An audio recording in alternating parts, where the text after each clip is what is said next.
industrial north. The North mills and factories usually were family operated. The owners wanted it high tariffs as protection against goods from abroad, but the South wanted low tariffs to encourage export of its cotton and tobacco.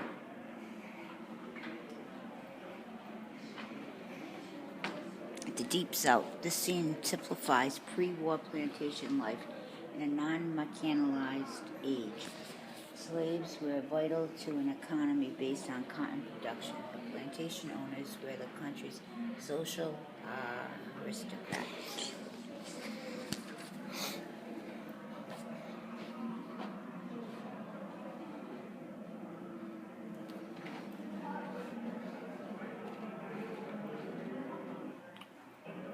The cotton gin. That helped a lot of shit. The cotton gin. Ellie Whitney's invention of the cotton gin in 1794 increased the profit in cotton growing. This in turn increased the demand for slaves to work in expanding cotton fields. What did this do? The cotton gin? Yeah. Pick the seeds out, right? I think it did, yeah. If you went to Slater's Mill, you would understand. Caning of Summer. Oh shit. Charles Sumner, anti-slavery senator from Massachusetts, was assaulted in the Senate chamber May 22nd, 1856 by Preston Brooks, a representative from South Carolina, because of a speech Sumner had made 2 days before. This incident sharpened sexual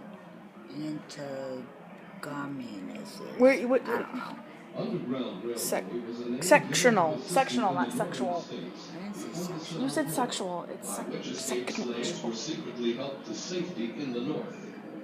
Sympathetic Northerners would give the slaves food and shelter, hiding them from the pursuing slave owners. It was neither underground nor a railway, but was called the Underground Railway because its activities had to be conducted in secrecy, and because railroad terms were used. Routes were called lines. Houses, barns, and other stopping places were called stations. The people who aided along the stages of the route were conductors, and the escaped slaves were referred to as packages or freight. Harriet Beecher Stowe gained first-hand knowledge of fugitive slaves through her contact with the Underground Railroad in Cincinnati, Ohio. Her book, Uncle Tom's Cabin, did much to arouse Northern sympathy for the lot of the slave.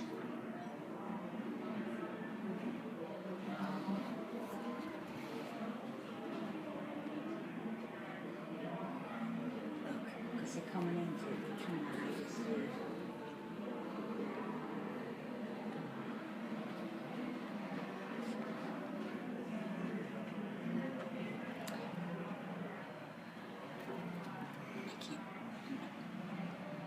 Sketchers was born in London, England. Ward arrived in America 1850 and quickly gained work. At the outbreak of war, he was a special artist with the New York Illustrated Weekly. However, within a year, he obtained a position with the highly regarded Harper's Weekly, where he remained throughout the war. Since the camera could not record action images, dramatic searches of battles and battlefields were the best way to capture the essence. Harper's Valley printed over 100,000 copies of its paper every week, and countless citizens and soldiers enjoyed Ward's sketches.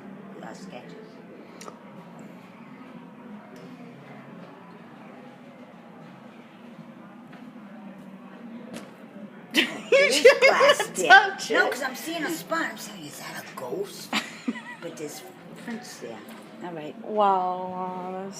John Brown. October 16, 1859. John Brown and 21 others captured the United States Arsenal and Rifle Works at Harper's Ferry, Virginia, now West Virginia, with the intention of setting up a mountain refuge for runaway slaves. He was hanged for treason December 2nd, 1859.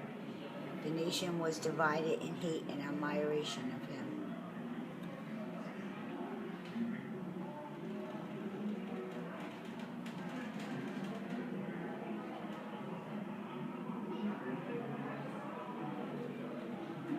Can I read this? A U.S. Supreme Court decision in 1857, written by Chief Justice Roger Taney, held that Dred Scott, a freed Negro, had no right to sue in federal court. This case outraged at Abolitionists. and pleased the slaveholders.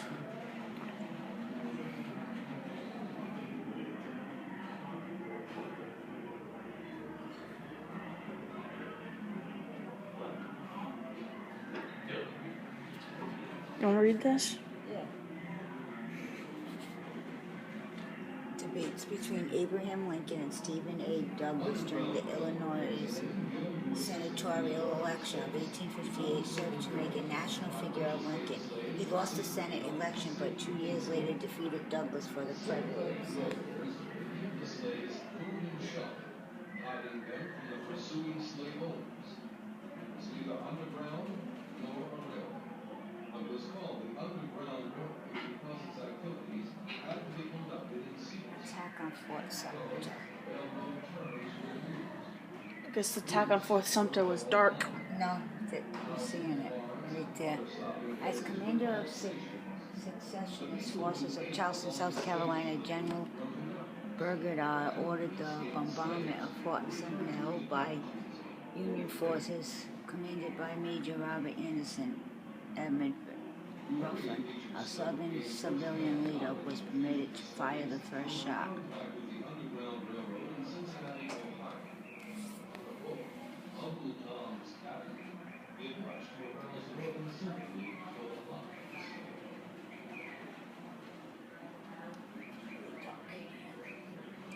There's ghosts. Southern. Is this a Southern or Yes, Southern. Southern wartime leaders. Jefferson Davis was president of the Confederate States. Alexander Stephens was vice president. Joe E. Johnson was the South's first military leader. Just what's it say? Judah. Judah Benjamin was the Confederate Secretary of State.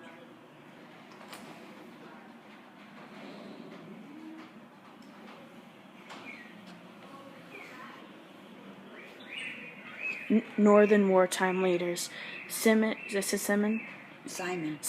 Cameron was a Pennsylvania politician who was Lincoln's first Secretary of War. Edmund M. Stanton was Secretary of War during most of the conflict. William H. Seward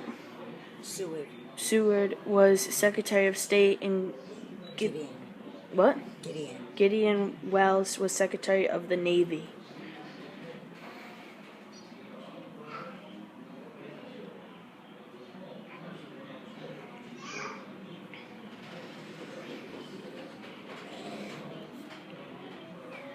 This is the scene at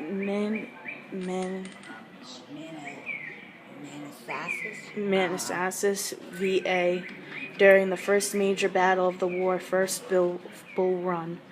To rally his men, General B points to General Thomas Jackson on the distant hill and cries, "There stands Jackson like a stone wall."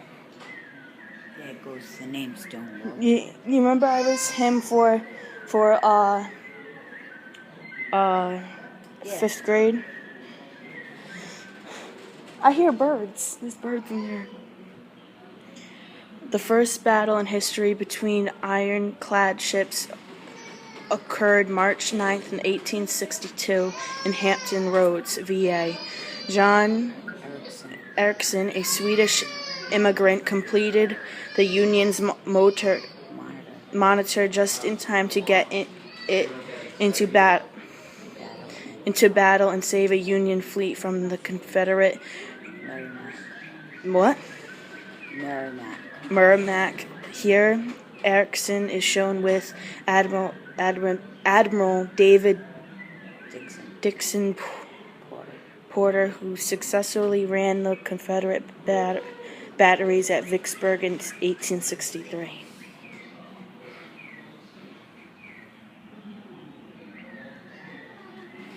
Little rooms, huh? Yeah, Oh my little God. people. Not as little as the First Ladies.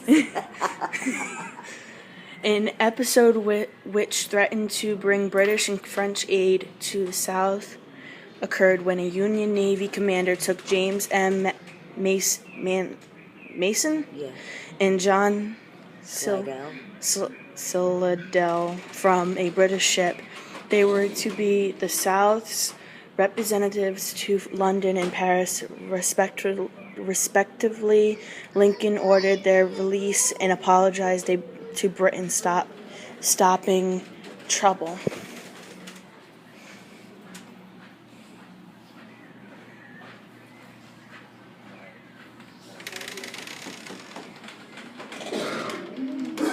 Oh, they move. Well, that low move. Oh, Mom, look, Jenny Wade.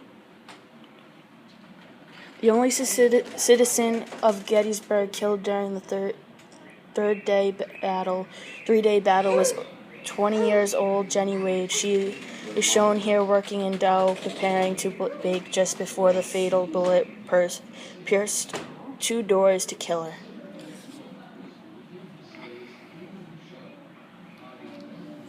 That's some old food right there. Very old food.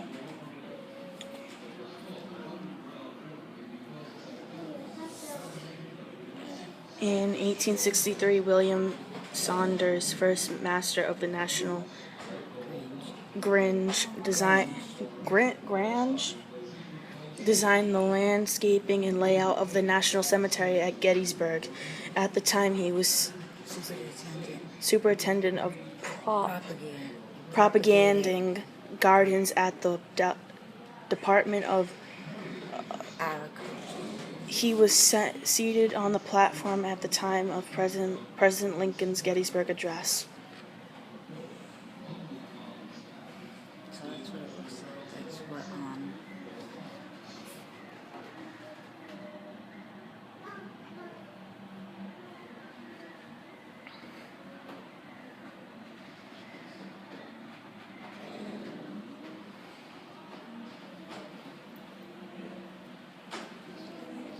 We've read that before. Lincoln It Kennedy. is amazing. Both Lincoln and Kennedy were concerned Both with Lincoln and civil Kennedy rights. were Lincoln was concerned with represent- civil wait, rights. Okay. Both Lincoln and Kennedy was concerned with civil rights. Civil rights. Lincoln was elected president in 1860. Kennedy in 1960. Both were slain on a Friday, and in the presence of their wives. Both were shot from behind and in the head. Their successors, both named Johnson, were Southern Democrats and both were in the Senate. Andrew Johnson was born in 1808 and Lyndon Johnson was born in 1908. John Wilkes Booth was born in 1839 and Lee Harvey Oswald was born in 1939. Booth and Oswald were Southerners favoring unpopular ideas. Both presidents' wives lost children through death while in the White House. Lincoln's secretary, whose name was Kennedy, advised him not to go to the theater. Kennedy's secretary, whose name was Lincoln, advised him not to go to Dallas. John Wilkes Booth shot Lincoln in a theater and ran to a warehouse. Lee Harvey Oswald shot Kennedy from a warehouse and ran to a theater. The names Lincoln and Kennedy each contain 7 letters.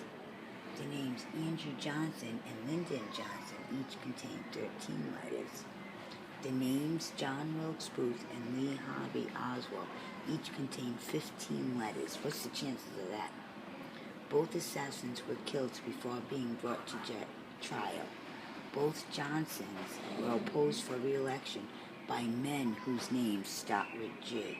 Wow. We didn't read that one. History repeating itself almost, huh? Yeah. Jesus. Just 100 years later. I'm Yep. reading this one. Rose Greenhow was the most. Does that say Greenhow? Is this Greenhow? Does this say Greenhow? Greenhow. Was the most famous of Southern spies. She was a Washington Society leader who gathered information at social affairs and, as shown here, passed it on to Southern messengers.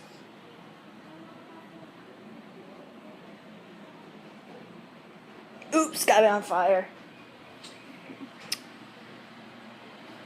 Did I say Belle Boyd? Yeah. Belle Boyd was a Southern spy whose information helped Stonewall Jackson outwit Union forces several times. Here she is shown shooting a Union soldier in her mother's home. Wow.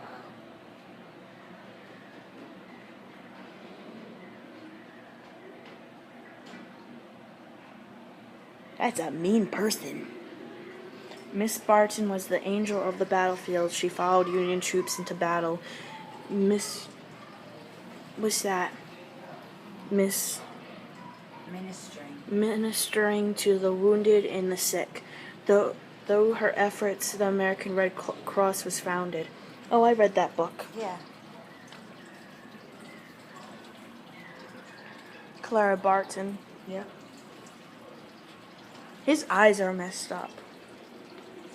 Bugged out. Admiral David G. Farragut. A Union general, a great Union naval leader was Admiral Farragut. Here he is shown latched to the rigging. Was it rigging or raging? Rigging. Rigging during the Battle of Mobile Bay. He tied himself to the thing because of the rocky waters.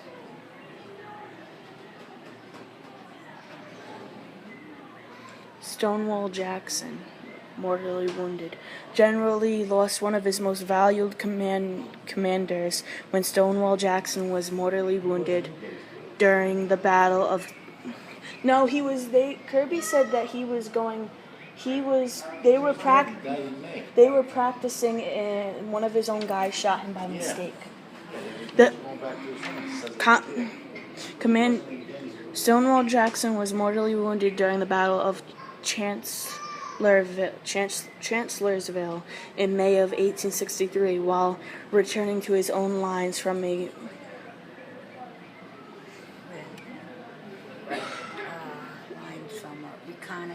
reconnaissance. Jackson was shot by his own men who thought he and his staff were Union soldiers. Jackson was more than an exceptional general off the battlefield. He was a teacher and an extremely spiritual man. Jackson's Christian faith was exemplified just before his death when he was quoted as saying, "It is the Lord's day, my wish is fulfilled. I have always desired to die on Sunday."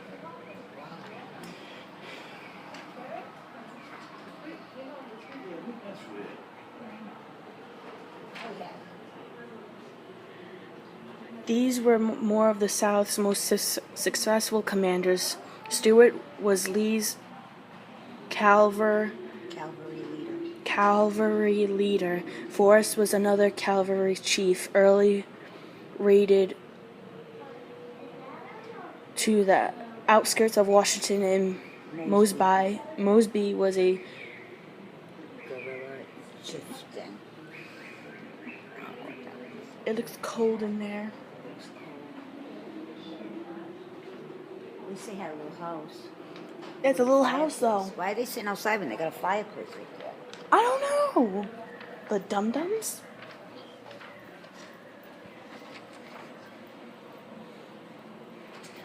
Northern military leaders. Here are shown more of the most... Do you mind me reading these? No. Here are shown more of the most famous Northern military leaders. Custer was a youthful, daring, and successful cavalry commander. Sherman cut a swath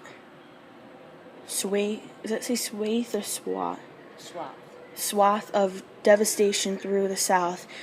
Sheridan? Did I say Sheridan? Yes. Finally cleared the Confederates out of the Shenandoah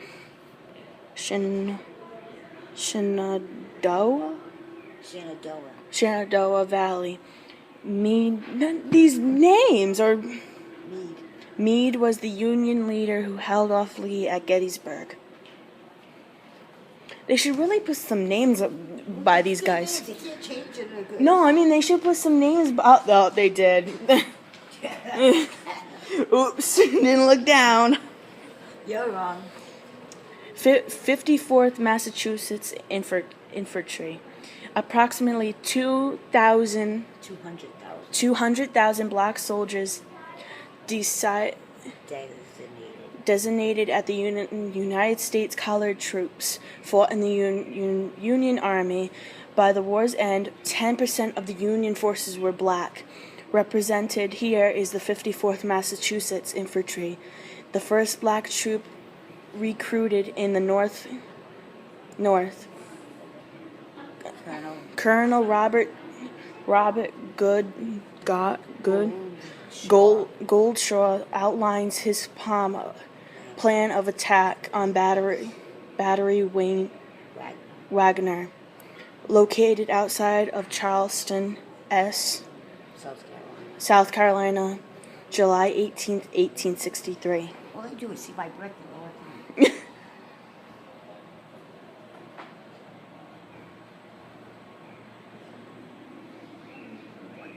These guys really look real. They look real. I feel like they're just gonna go boo. This is the scene at Appomattox. What's that say? Oh God, this is a scene at Appomattox Courthouse, Virginia, April 9th, 1865, when Robert E. Lee surrendered the Army of Northern Virginia to Ulysses S. Grant. This in effect ended the war. Lee, dressed in a new uniform, is shown reading the surrendered terms. Looking on is Grant, his uniform mudded by a long ride in the rain that morning.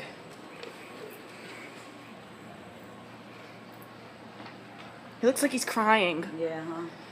He's sweating.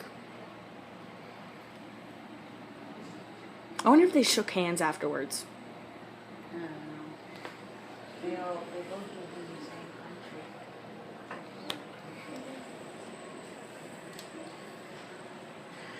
Assassination of Lincoln. The assassination of Abraham Lincoln at Ford's Theater in Washington by John Wilkes Booth took place on April 14th, 1865, less than 1 week after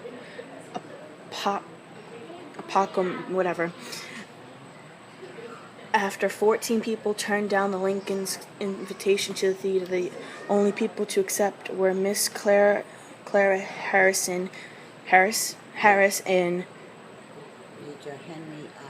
Major Henry R. Rathbone.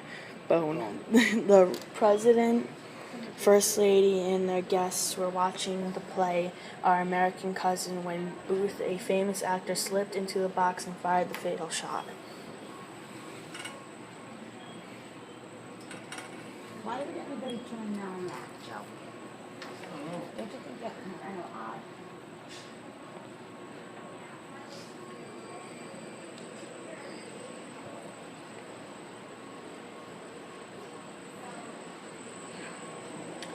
It? That's the real flag.